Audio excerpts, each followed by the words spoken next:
The campaign of former President Donald Trump has failed in its bid to delay a ruling by a Maine court about whether his name should appear on the ballot in the Republican primary in March. Even though the judge said Trump had no legal grounds to get the delay he wanted, the court will still wait for the U.S. Supreme Court to hear and rule on a similar case in Colorado. While both cases center around whether Mr. Trump violated his oath of office to uphold the Constitution, they differ in one way. In Colorado, it was that state's Supreme Court that decided Trump was ineligible.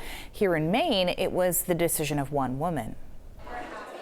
It was a decision Maine Secretary of State Shenna Bellows couldn't have imagined she'd have to make when she took office, just 2 days before the January 6 riots in Washington.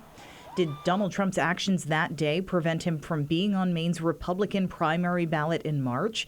That was the question facing Bellows in mid-December when she heard arguments from a group of Mainers citing Section 3 of the 14th Amendment as a reason Trump should not be qualified as a candidate. She also heard from Trump's lawyers who argued their client wasn't convicted of any crime related to January 6th, so the 14th Amendment didn't apply. What the challengers are asking you to do is something that no secretary in the country, no election official has done. On December 27th, Trump's lawyers filed a lawsuit saying Bellows should be disqualified from making a decision. The following day, she issued her ruling that Trump's name should not appear on the ballot.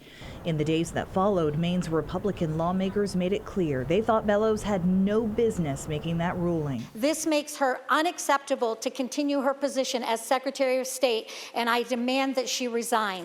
There's been a lot of calls that all make good sense, that she could resign, that she could recuse herself from officiating over the presidential election, since she's proven herself to be clearly biased, not only through this decision but in previous statements.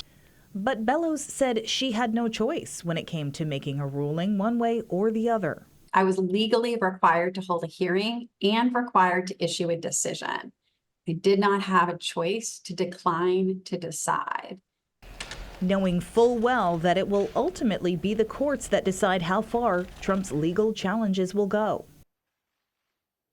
Again, Maine's Superior Court telling President Trump that it will not pause his appeal of Bellows' ruling. But the Maine court said it will wait for the U.S. Supreme Court to decide the case in Colorado sometime next month. However, by law, Maine has to send its primary ballots to be printed by the end of this month, so there is a possibility that Mr. Trump's name will be on them, but that those votes wouldn't count. We contacted Secretary Bellows' office to see if she had a comment on today's ruling, and they declined.